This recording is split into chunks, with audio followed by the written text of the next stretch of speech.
Hey guys, Anaris here, bringing you another exciting StarCraft 2 broadcast from DreamHack Valencia. Today we're going to be starting a best-of-3 series between Naniwa, now of Team Complexity, spawning as the red Protoss up in the 12 o'clock position, against the blue Terran FnaticRain over in the 2 o'clock. This is going to be one heck of a match series, man. Naniwa is somebody who has definitely been rising through the ranks. He is actually living in South Korea right now in the MVP team house, and Fnatic as well, he has had a lot of recent successes, so I'm going to be looking for this to be a good series. Hopefully we'll go all 3 games and have an epic finale. Now, let's talk about what we could be seeing from both of these players. Rain, with his back up against the Protoss, I feel like he's going to, once he scouts, maybe put some pressure on his opponent. Again, they're so close, and with this being a version of Metalopolis where you can't spawn in close positions, I think that we're going to see kind of an early bio pressure. I would expect him to go ahead and follow up with an expansion as well. Again, that's pretty typical stuff that we're looking at here.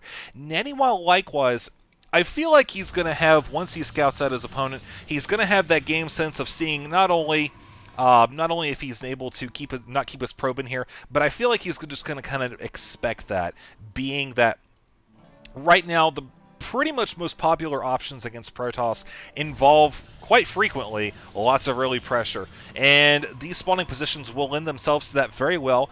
What Naniwa could do about it? Well, I think that going for like maybe a 1-gate expand, get some stalker harassment, pretty much just doing delay tactics, anything possible. And see, there we go, nice play by Rain, dropping down that second depot. Will this probe actually be able to buzz it down? We see it going down 23 hit points. That's the one slight problem with doing that, is you got to make sure you keep your eye on that depot, because it only has, you saw 40, 50 hit points there to start. So, anyways, what I was thinking, maybe Naniwa could even incorporate that build that was introduced by Tails. I saw it in the GSL.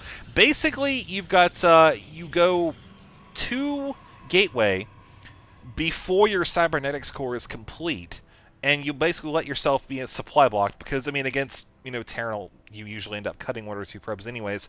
But, and long story short, you end up with like 6 sentries, a couple stalkers, and you're just in a great position to hold off against a 1-1-1. Now, that is kind of a anti-1-1-1 specific build, so we'll see how it takes place here. Naniwa, he's got this probe out. He wants to try to get in there and scout again, but those Marines in place, he knows probably not going to make it around unless he decides to maybe cut around wide and his opponent leaves his depot down. Don't think that's going to be the case.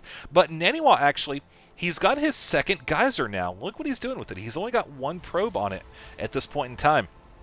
He also is going ahead, rather than making, say, a second stalker for continued harassment, he's content with 1. He's going to be getting sentries. So I think this is just going to kind of lend itself to an early expansion style of play with a little bit of extra gas built into it, having this 1 probe.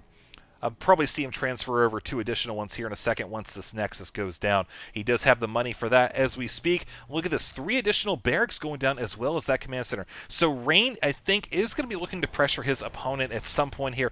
If nothing else, oh, nice. Did Naniwa actually catch eye of those barracks? So he saw that second one going down, and he saw that this one did not have an add-on. So he's probably assuming, again, going to have that economic style play, because Rain didn't have any add-ons, probably no gas invested into it. No gas probably means he's not mining any, and therefore he's got extra mineral income. That's just kind of the line of thinking that's going on here. So there's that SCV scout coming up. Naniwa did not have a lot of firepower up here. We see several Marines coming down off of the ramp as well. Naniwa, he does have his stalker in position, might actually be able to pop off a Marine or 2, very close. That's the nice thing about this harassment. It only takes 1 stalker to keep this batch of Marines harassed. I mean, Rain could be sending these up towards Naniwa's base right now, and this is actually buying him precious time to let those 2 final gateways finish, so he can possibly chrono boost, chrono boost once they become warp gates. That's going to finish, of course, in just a second. And we've also got a robotics facility on the way. Be very nice to get an observer. He needs to get into that Terran base and see what's going on, and I think that's the first thing that's going through his head. But also, Immortal, Colossi, kind of depending on what he sees. One thing that I would absolutely love watching would be a warp prism. They're spawning close positions. The harassment would certainly be viable. And now the question remains here, is how is he going to defend this? Well, he does have a lot of sentries. They've been here for some time, at least a couple of them there, and one bunker going down next to the Nexus. Okay, that is a little ballsy. I mean, so close to the ramp, that is very difficult to actually hold, and we saw how Naniwa dispatched that with relative ease. And with a few additional Stalkers now here, we're going to see a Guardian Shield go down and basically negate a lot of this firepower.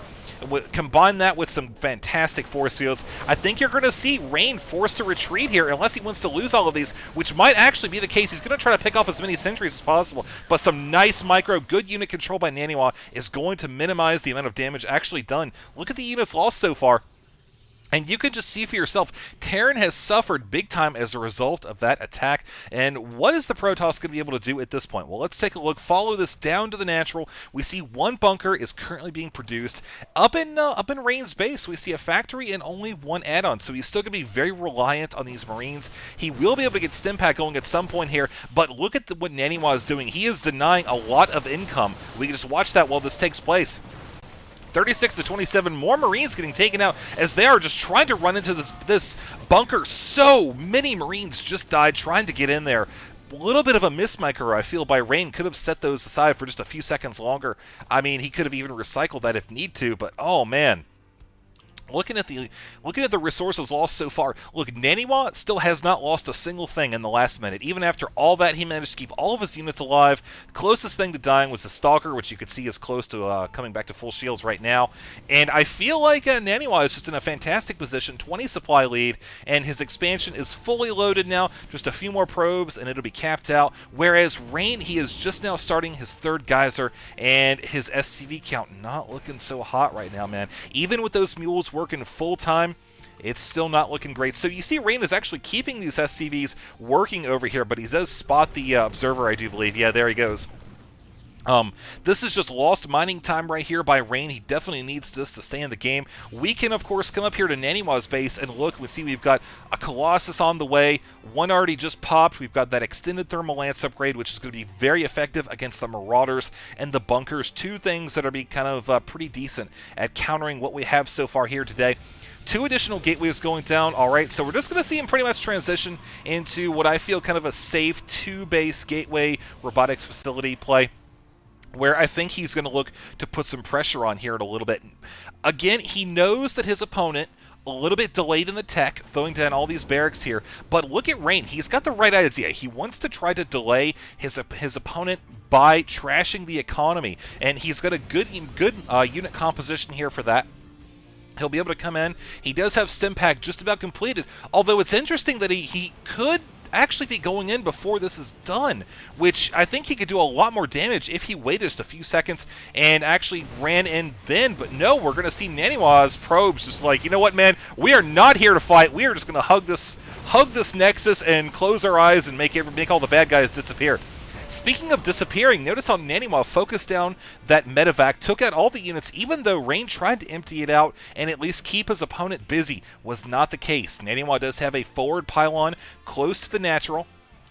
Looking at the unit comparison right now, you see it is very much in Naniwa's favor. He does have a second forward pylon right here just north of his opponent's base, and I think we're going to see Rain just capitulate to this pressure because, again, two Colossi, the extended thermal lance, all of these Stalkers. I mean, plus you've got the sentries coming behind. I don't know. I guess they were just eating a sandwich or something. But Rain does not have an effective way to deal with this. He does have a couple Vikings, yes, but with so many Stalkers on the field, Guardian Shield as well, with such a high quantity of Marines compared to with the rest of the forces, you're going to see just a minimal amount of damage coming. Let's actually just look at the units lost and watch this as it takes place. You're seeing it just the ticker up go more and more for Rain, not so much for Naniwa. You see, basically his forces just have to stay in the corner there. And actually, I like what Naniwa is doing. You see, he's keeping some of his Stalkers right over here. He could just be letting them attack, although his Colossi are exposed. Oh man, could some of those go down? Nice force fields, prohibiting a lot of the SCVs from being able to come and getting a partial surround. Not that would really matter, but still, damage is damage. And you see that the forces just got annihilated by the Colossi. You see 8 kills on that one, 13 on that one. Third one, of course, has died, but we're just going to go ahead and pause it because there was the GG from Rain, bringing the game number 1 to a complete stop. So, Thank you guys for watching. I do hope you enjoyed it. We're going to go on to game number 2 here and see what happens next. As always, leave a comment if you want to leave any feedback. Let me know, positive or otherwise. And if you like the video, be sure to hit thumbs up. That helps me a lot, as well as subscribing. So we'll see you in the next video.